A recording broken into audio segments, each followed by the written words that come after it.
Okay, right. Well, good afternoon, good evening, everyone. Thank you very much for your continued interest in the teaching program.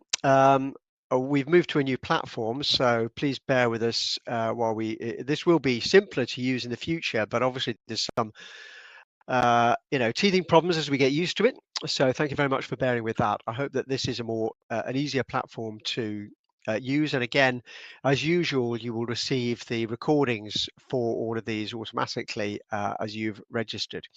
So today I'm going to go back to Haempath.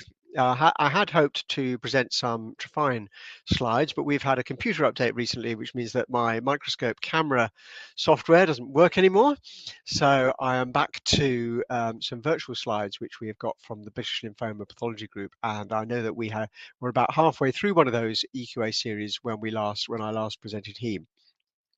Before I forget, also tomorrow I will be hoping to share the discussion session and lecture of the United Kingdom Northwest External Quality Assurance Scheme in general histopathology. It's very educational with lots of good cases, and I can put if I just get it now, I can put hopefully the link to the Northwest EQA in the chat so that anyone who wants to look at it in advance of tomorrow can do so.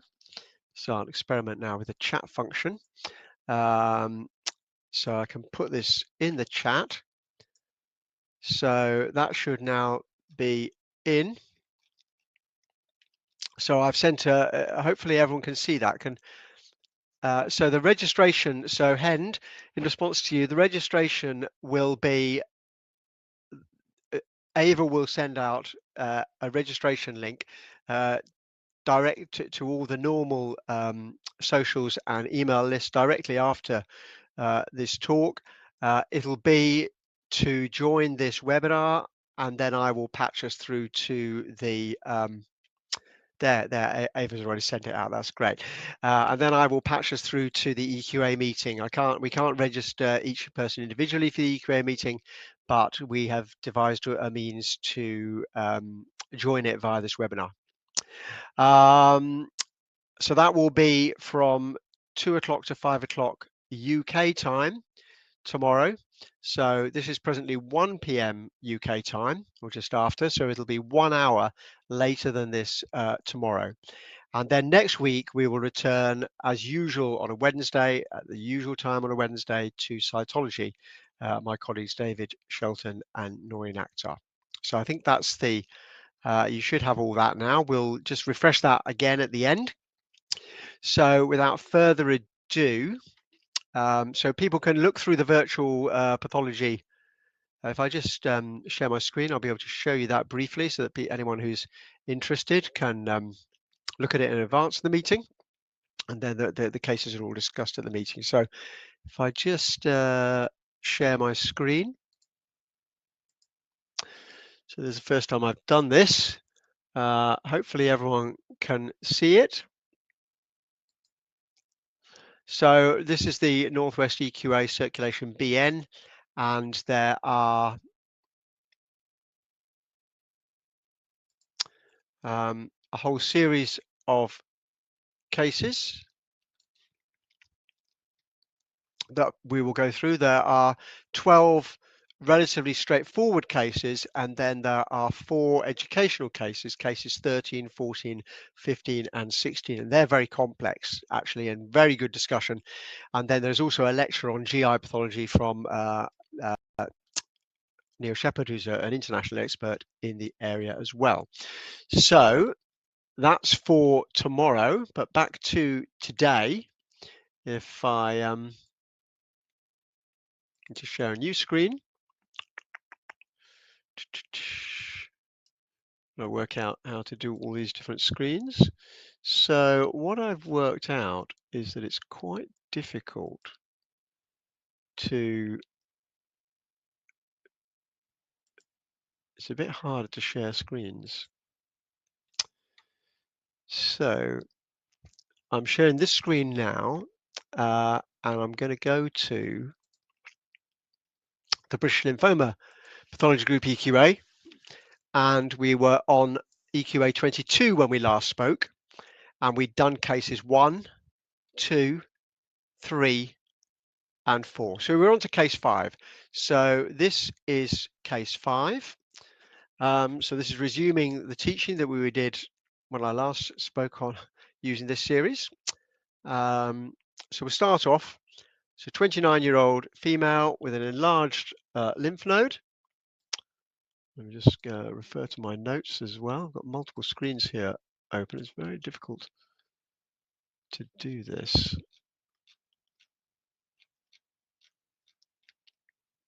Okay, so there's an enlarged lymph node in a 29-year-old woman, and we'll just look to start with at the H&E.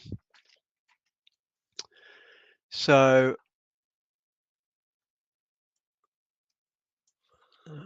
can't be right. Apologies for this. Let me just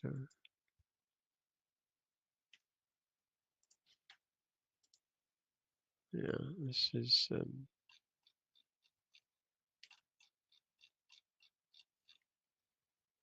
22. Okay.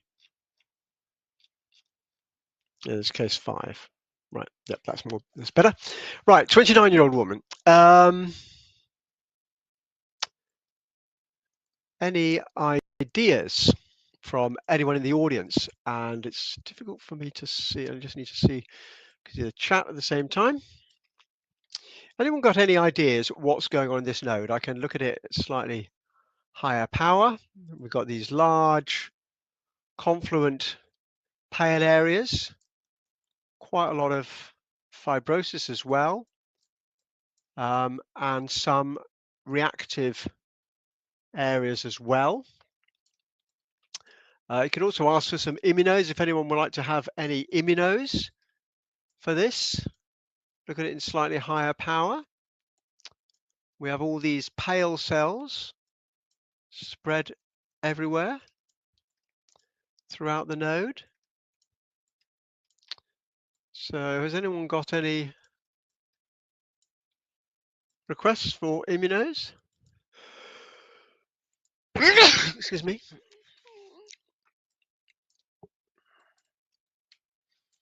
So large pale cells. There's also emperipolesis with cells engulfing other cells, like there.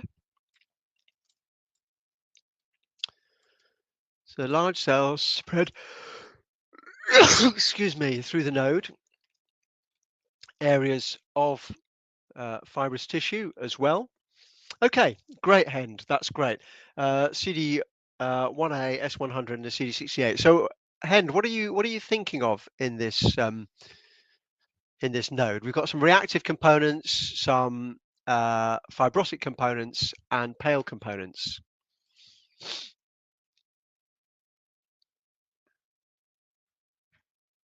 Before I show the immunos to the rest of the group.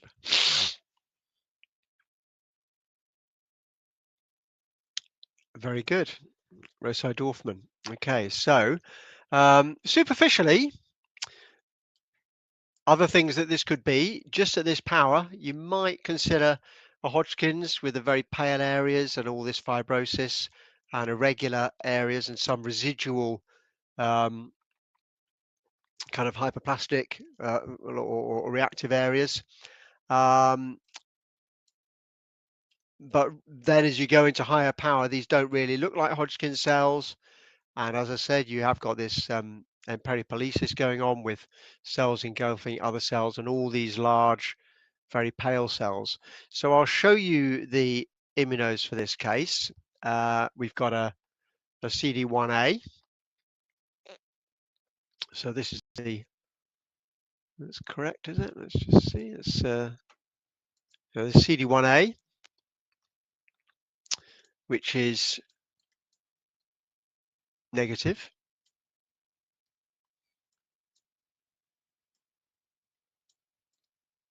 That's largely negative. We've got a S100, which is strongly positive in all these cells.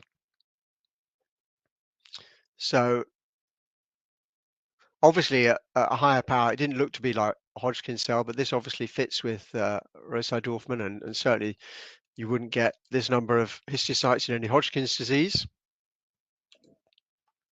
And the other one you asked for was a CD68. So we haven't got a CD68. We have got a CD30 and a NOCT2. So I'll show you the CD30.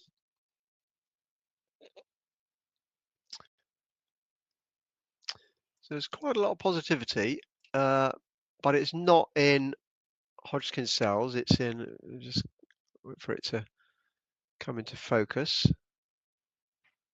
Slightly pixelated. So there is some activated CD30 positive cells, but they're not Hodgkin cells. So this is a nice example of Rosai-Dorfman disease.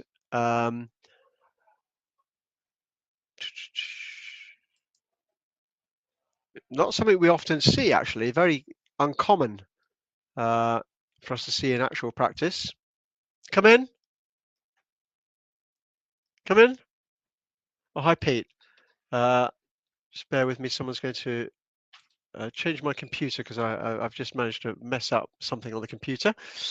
But he'll do it now and it'll be very quick.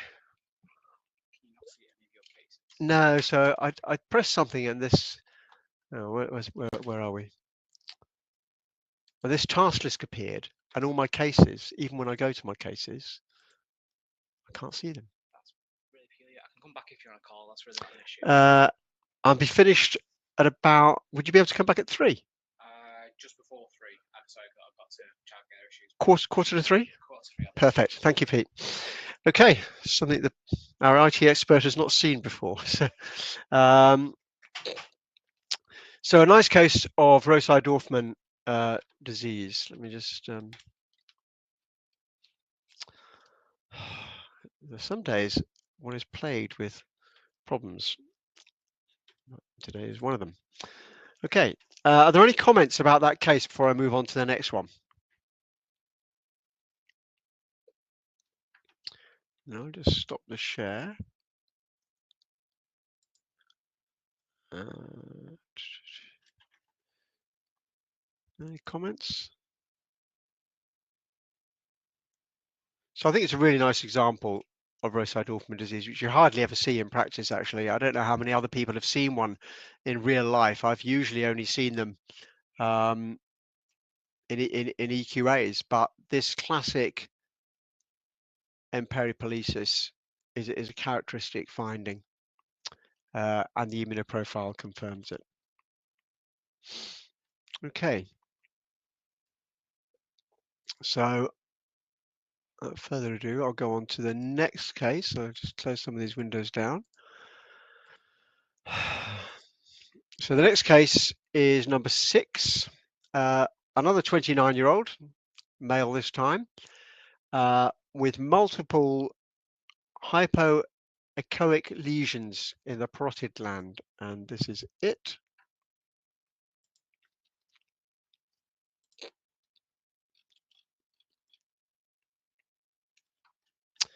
So obviously we've got some cores of tissue, and we've got, it's very difficult to say on a core because the architecture is always not very well preserved on a core.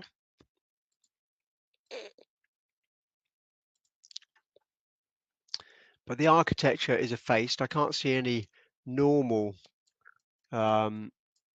kind of zonal architecture of a lymph node through this core.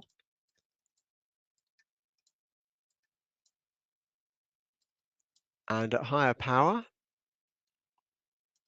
it's composed of polymorphous infiltrate of small cells, lots of small cells, with occasional larger cells. And if we look across to this one here,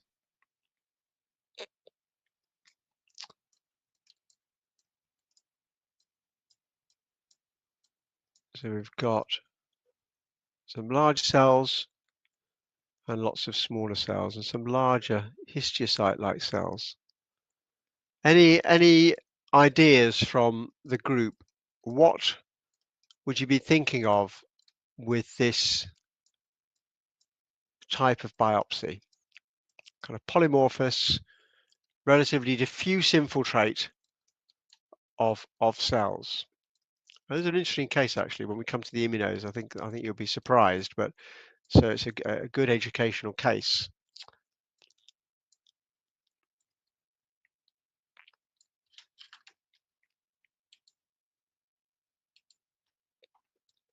Any ideas, anyone? Anyone want to hazard a guess? What kind of lymphoid thing would you think of? High grade, low grade, reactive, neoplastic?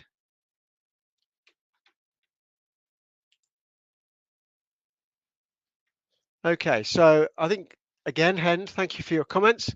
That's a good suggestion. So I'd considered a marginal zone lymphoma for this. I think follicular is always worth considering. Yes, the cells. Yeah, some of these could be centrocytes actually. Some of these more elongated cells. I mean, a follicular architecture is not easy to see in this, but in a needle core, a follicular architecture can actually be very difficult to see.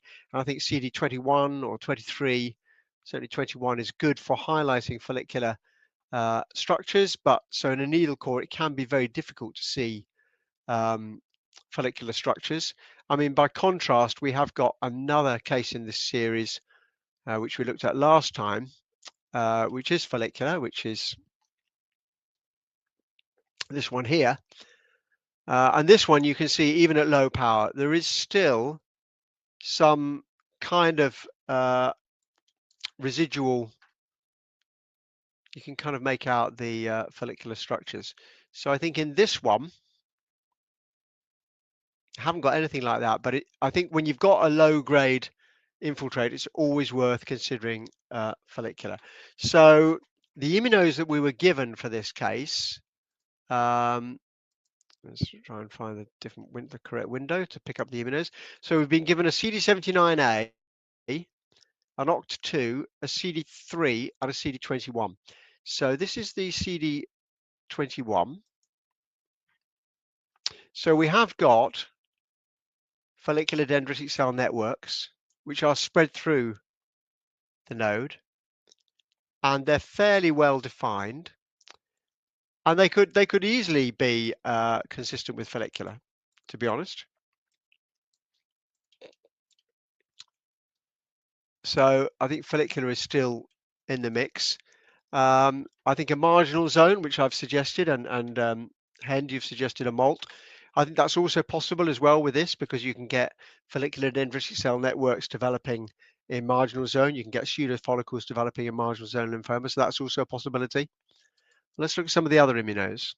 So we've got one B cell marker, two B cell markers and one T cell marker. So let's look at the CD79A. So 79A got strong positivity through the node, and we've got lots of these structures here, like there in particular.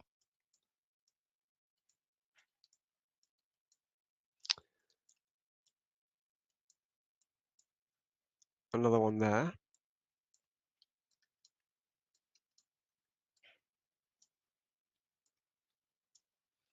The CD79A. It's got some larger cells, a large cell like that there. So you've got a larger cell like that, a larger cell like that, larger cells here, here. Lots of small cells and occasional larger cells. And again, slightly larger cells here. If we look at the CD3,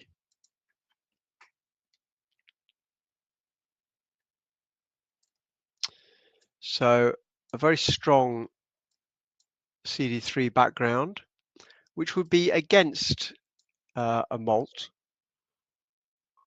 or follicular.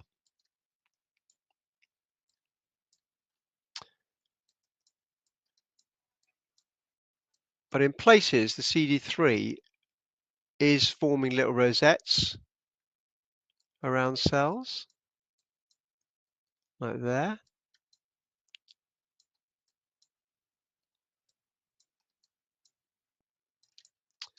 So there's large numbers of rosettes forming with here as well, in particular. That's the highest I can go in. But you've got a slightly larger cell there with a ring of T cells around it. And across in this core,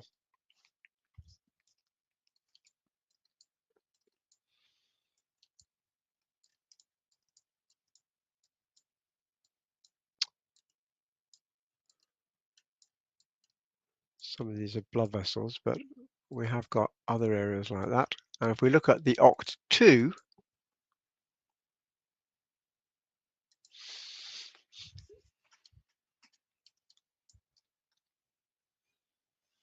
we've got large cells, positive, strongly positive for OCT2. Okay, so Hen, thank you very much. Nodular lymphocyte predominant Hodgkin's lymphoma. That is also what I thought as well. I think it's a really instructive case because if you look at the H&E, this does not look like nodular LP. I think the immunos, I'm not sure they're entirely convincing actually, but it's certainly not follicular or a marginal zone. And I think that rosetting of large cells, in particular cells like this, is very and probably that actually. That's a pretty good example. And this here, these could well be Hodgkin cells with a very dense T cell infiltrate around. Again, that one there as well, this one here. So, I mean, you can get very cellular forms of nodular lymphocyte predominant, and I think that this is such a case. I think it's really quite difficult, and I think without immunos, it's probably almost impossible to make the diagnosis in this case. But I think it's a good learning example that when you've got a polymorphous infiltrate, we always think of a MALT, in particular, marginal zone. When we've got a core biopsy with lots of small cells, think of follicular, but when you've got scattered large cells as well, it's always worthwhile thinking of Hodgkin's. But I think that it would be not feasible to make the diagnosis of this without immunos. But you can see with a relatively small immuno panel, you can do it. And CD21 in particular is really good for highlighting follicular architecture. Okay, moving on. The next couple of cases are two bone marrows, and then we will go back to some lymph nodes. So I'll do a couple of bone marrows now. That will complete EQA round 22, and then we'll move on to round 24, which is just passed. We've just got the results for. So this is a male of 74, severe pancytopenia.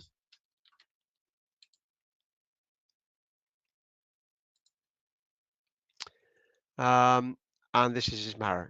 Okay, so any comments about this marrow? So the things I look at in a marrow, those of you who've heard me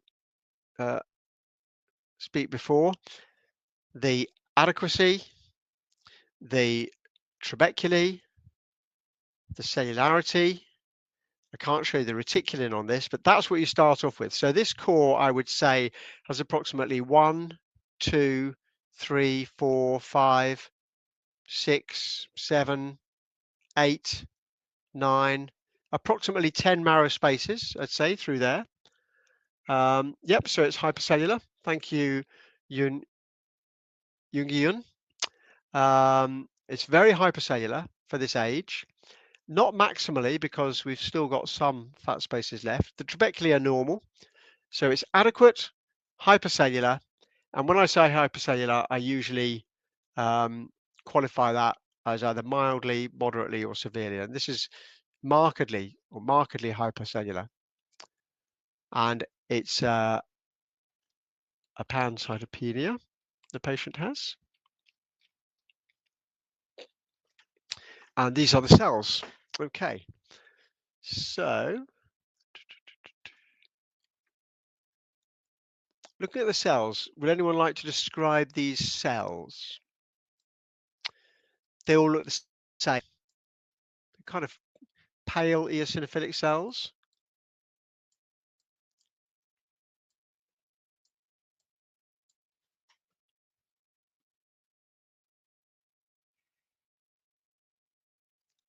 They're very eosinophilic and granular. Does that give anyone a clue? So you've got these cells with this slightly abnormal nuclei. Some of them, the nuclei are slightly off to the side, like this one here.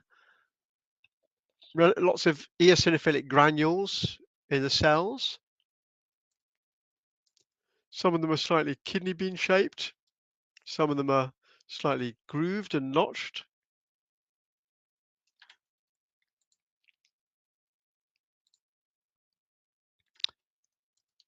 Anyone able to suggest a diagnosis? So it's pancytopenia, which can be a little confusing actually. Let's go back to that. Another learning point. So a almost completely effaced marrow. Okay, so they're all very left shifted. Yes, got lots of eosinophilic granules as well, but there are no mature neutrophils. Okay, so Yang, good suggestion. Left shifted granular acidic series or myeloid series, but I'd go further than that. The fact that if there's no maturation at all, that indicate, and these all look very similar. These are probably blasts. Okay, so we've got an infiltrate of granular, focally and granular eosinophilic blasts spread all the way through the marrow.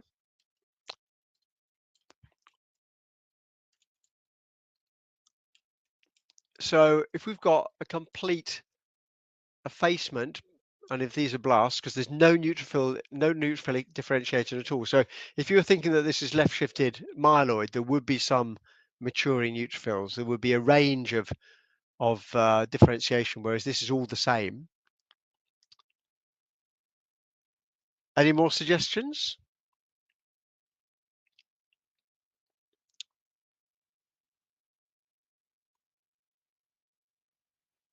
No? Okay, well, I'll show you some immunos then. So we've got a c-Kit, a myeloperoxidase, and a CD33. So we'll start off with the myeloperoxidase,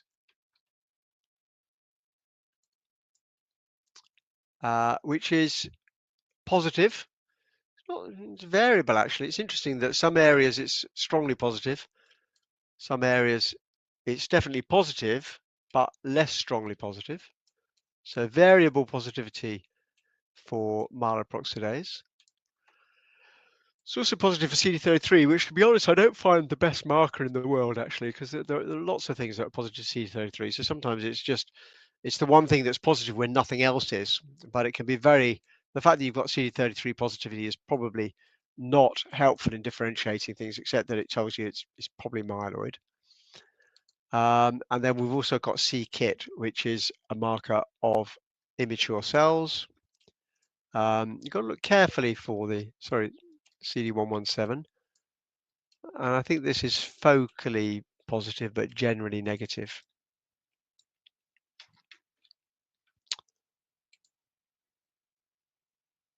Is there anything else people want to know? So I can give you some additional information from this, which I'll put in the chat. I think this will make it straightforward. And to be fair, when I did the EQA, we are given this extra information. So there's your extra information. So there were 88% blasts on flow cytometry. They were positive for CD34 and 117. There were hour rods seen in the aspirate, and there was a PML RARA on. Okay. Yep. So Yun, could it be suggestive AML? So I think that this is AML. So APML. I mean, if it's got a PML RARA mutation, it's got to be APL, APML. There's nothing else it can be. I think it's also really, I'd be cautious about making a diagnosis of APML without the presence of the mutation. But I think that if you've got hour rods, and also just to step back a bit, this very kind of monomorphic, this very monomorphic infiltrate. I think a lot of the classical acute myeloid leukemias, you get slightly more variation in the size and shape of the blasts, but they're all really very similar. And also, they've got quite a, compared to a lot of AMLs, acute myeloid leukemias, they've got a relatively large amount of cytoplasm. And the cytoplasm is always very granular and eosinophilic. And in many of the cases, the cells, the nuclei, appear to be to one edge of the cell. So superficially, I don't know if anyone agrees with me or not, but superficially, sometimes these can actually look like plasma cells. If you look at it at this, if you looked at it just at, say, this power or this power, and I said, these are all plasma cells and this is myeloma. Well, you can see where I'm coming from, hopefully, that you've got a reasonable amount of eosinophilic and granular cytoplasm. In many of the cells, the nucleus lies off to the side. And so they could well do for plasma cells. And I think that these APMLs superficially can look like a sheet of plasma cells. But when you look at it at higher power, the nuclei are a bit more irregular than plasma cells. They've got a lot more clumped chromatin, and the cytoplasm, which is that's interesting, Vinoth. Right. I'm not sure. Let's just have a look at the WHO and confirm that for ourselves. So APML, this is it. So CD34. Right. Yeah. So they're negative. Okay. They're negative for 34 in general, the APMLs. So it's interesting in this one that the flow cytometry was positive. So I guess that doesn't fit.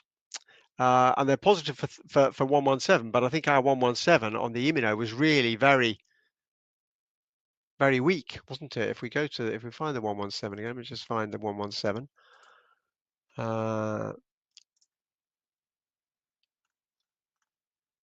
That's pretty weak staining.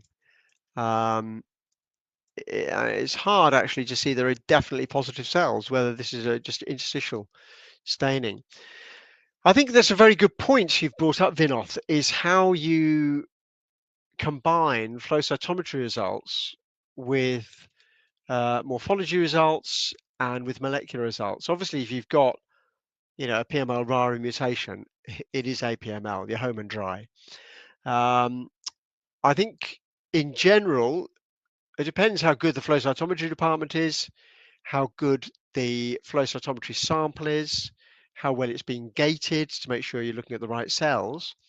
But generally, we would rely on the flow cytometry for the immunophenotype most. That's interesting. Okay, so you said the microgranular form might be positive. I wasn't aware of that, so thank you for pointing that out. That's something I've learned today. But again, it's a matter of putting it all together. I suppose if one hadn't have thought of an APML, then you wouldn't do the PML RARA, but the hour rods will push you to that diagnosis. Yeah. Okay, I think it's difficult to try and work out where sometimes the cursor is difficult to move between screens.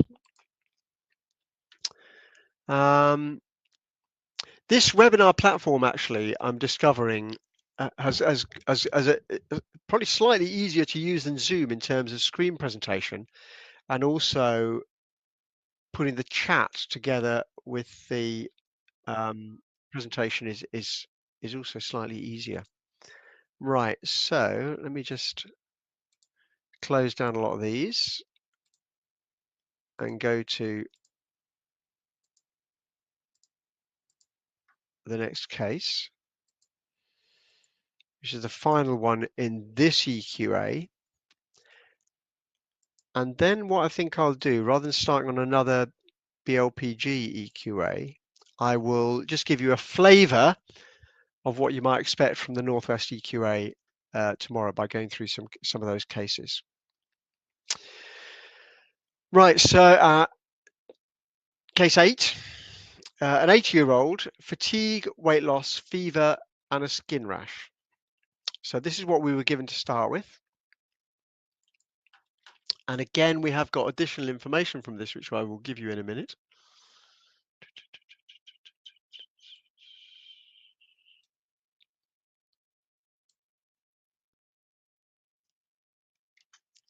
So, a bit of a fragmented biopsy. Some of the trabeculae look very thickened, but certainly for an 8-year-old, this is hypercellular, and some of these areas look almost like filled in with increased, maybe fibrous tissue, maybe difficult to say at this power, but certainly it's hypercellular.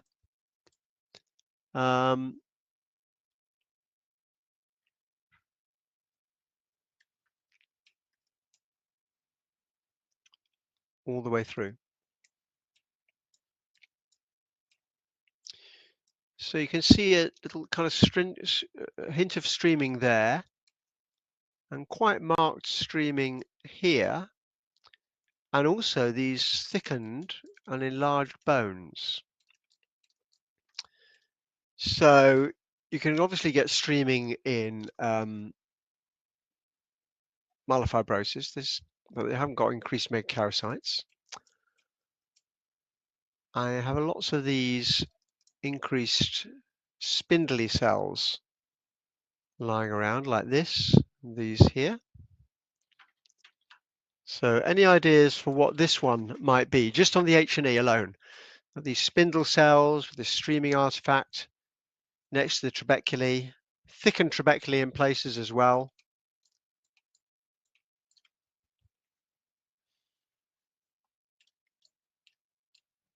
Anyone want to hazard a guess? I think it's quite difficult to do just from the H&E alone. So what I'll do is I'll give some immunos, which will usually make it quite a lot easier. So we can do a c-KIT or CD117, and you can see that's control there. So quite strongly positive all the way through. In particular there. So this accounts for, okay, so we've got a myeloproliferative neoplasm. That's very good. Yun. Any particular type of myeloproliferative neoplasm now that I've shown you the c-KIT?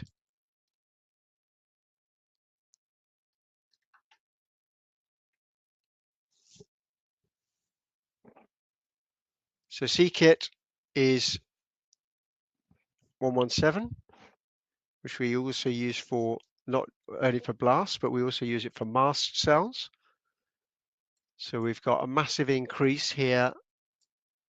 Yep, systemic mastocytosis. So the criteria for systemic mastocytosis need to be considered. This case has also got positivity for CD25, strong positive for CD25.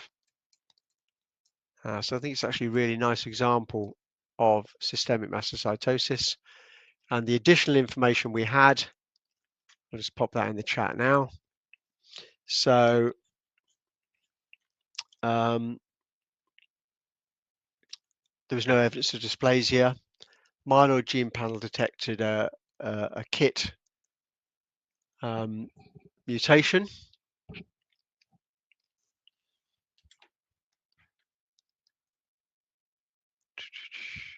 Mast cell tryptase was increased.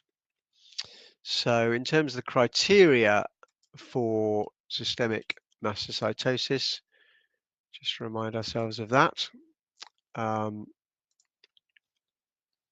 what we need is you need mast cell infiltrates consisting of more than 15% mast cells, and the diagnostic criteria are here. So multifocal infiltrates of mast cells as a major criteria, and then atypical mast cell morphology or abnormal expression of markers, and we've got CD25 positivity, and we've also got this KIT mutation and increased mast cell tryptase. So this has actually got all pretty much, well, all the criteria, because we've got spindle cells, they do account for more than 25% of the cells. So it fulfills all the criteria in this case. Sometimes we have cases which just fulfill one of those criteria. So let's just see. So mast cell criteria. So for mastocytosis, where's mastocytosis? Sorry about that. Let me just go back to this.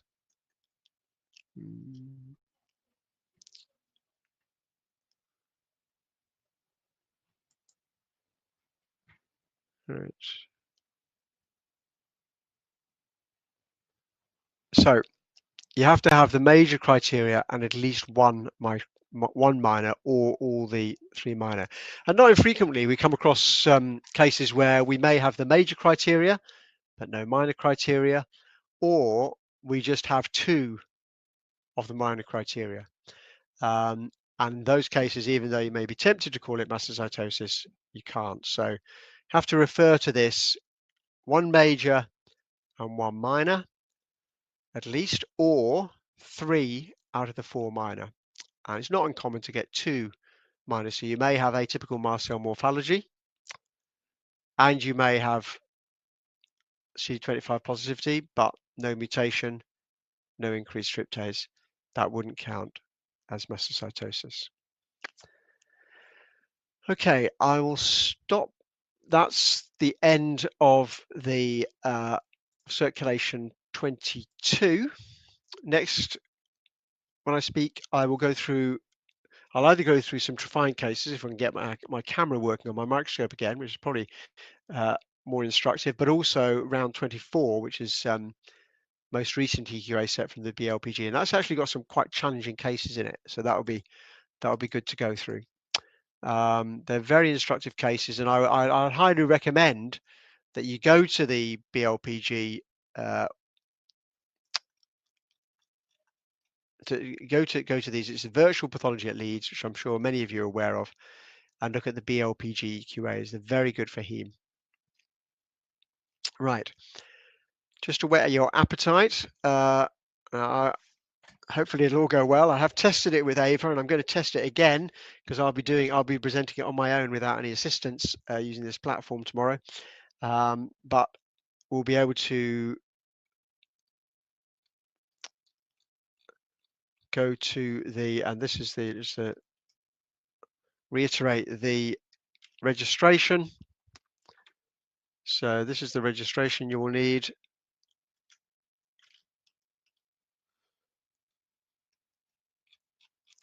For tomorrow's session, which is at 2 p.m. Greenwich Mean Time, whatever. So 2 p.m. to 5 p.m. Greenwich Mean Time,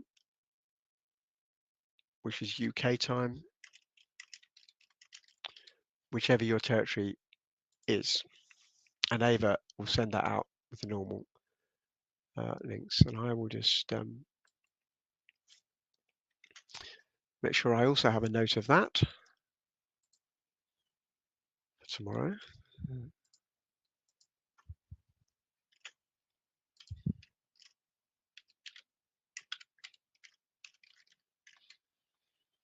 So I also have my own note.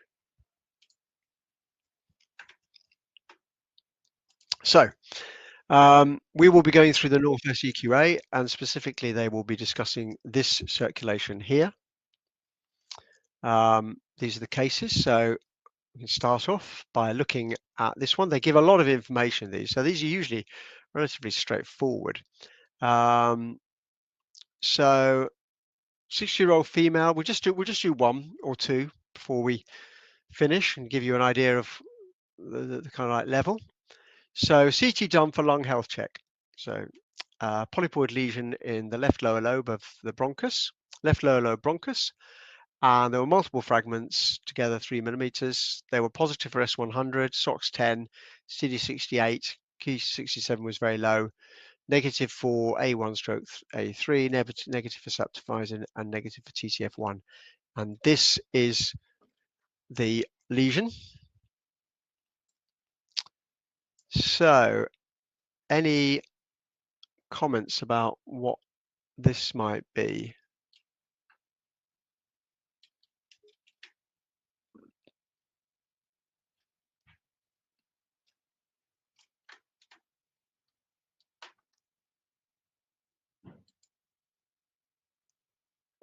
I'm getting confused now with different screens. I was trying to be clever there. It's never a good idea.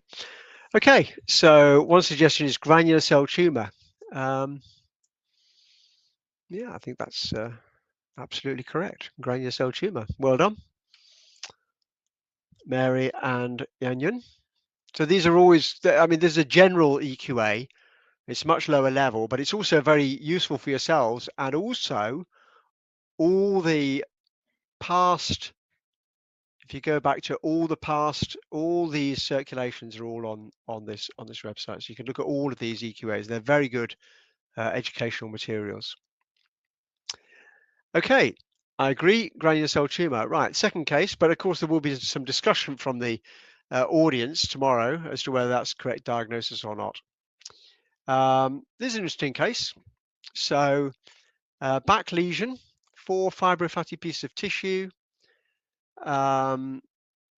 measuring 5 by 4 by 2 centimeters, positive for elastic Van Giesen, negative for beta-catenin, CD34 is positive, patchily positive, and this is the lesion.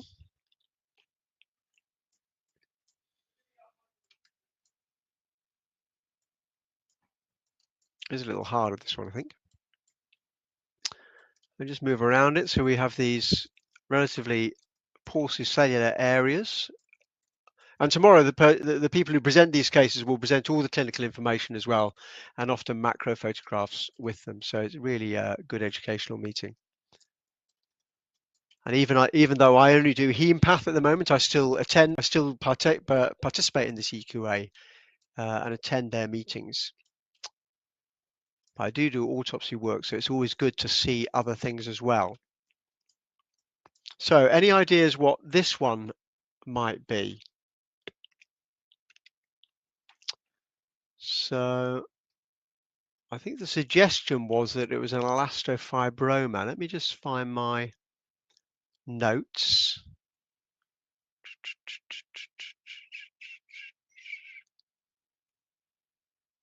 See what I called it.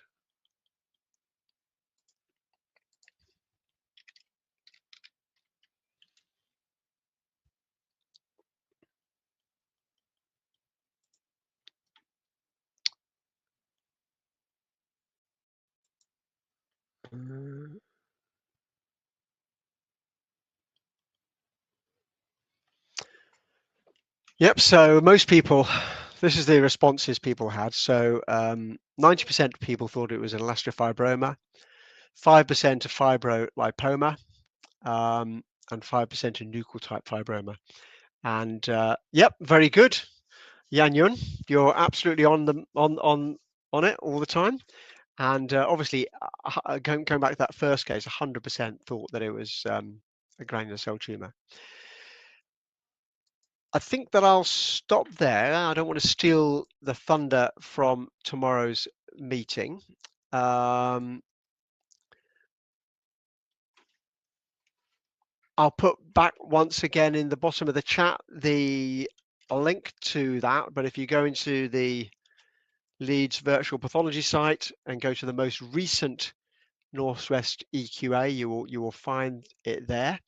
And the educational cases at the end, the 4 at the end, so numbers 13, 14, 15, 16, these are always quite rare cases, and very good discussion about them and presentation as to what they are. I must admit that as a non-general histopathologist now, I always struggle to say what they are, but we're only required for kind of professional competence requirements to do cases 1 to 12, and cases 13 to 16 are for our interest only. I hope that that went okay. It is a little tricky to use this new platform, but I'm just getting used to it. I hope that all of you are as well. Thank you very much to those of you who participated in the chat. I hope that that is easy to do, and I hope that that works okay. I hope that it's educational enough. And those of you who are able to attend tomorrow, it's UK afternoon, but it may be different times, and some of you I know may be in the east, so it might be too late for you. See you tomorrow, and then everyone out, and otherwise I'll see you next week for cytology. Could anyone just put in the chat, please, briefly, the territories or the countries they're in, please, because it's really helpful for me to see that. Taiwan, Kenya. Thank you, Kenya. So the thing about this educational series, which is being very kindly supported by Diagnexia, is that it may not be the slickest every single week, because I do it every single week, and obviously I do it alongside my other day jobs. I think the most important, the most valuable thing about this is that it is pretty much every week, right the way through the year, with a great range of external speakers. I'm really just the interval act, as it were. So great range of external speakers every second week. And I hope that the chat function is sufficient for people to be able to contribute. It means that we're able to certainly open it up to a much wider audience, using the old Zoom platform where people could speak and so on. It was great, and I love that interaction. In a way, I kind of prefer that interaction, but this, in a better way, is able to present it to more people. Ava, I don't know if you have any words to say before we close the meeting. I think I'm all set, but thank you. Okay, well, thank you everyone for your attention, and as usual, good morning, good afternoon, good evening, and good night from where everyone is. And those in the Far East, late time zone, thank you in particular for your attention. Look forward to seeing you all again next week, and some of you hopefully tomorrow as well. Thank you. Bye-bye.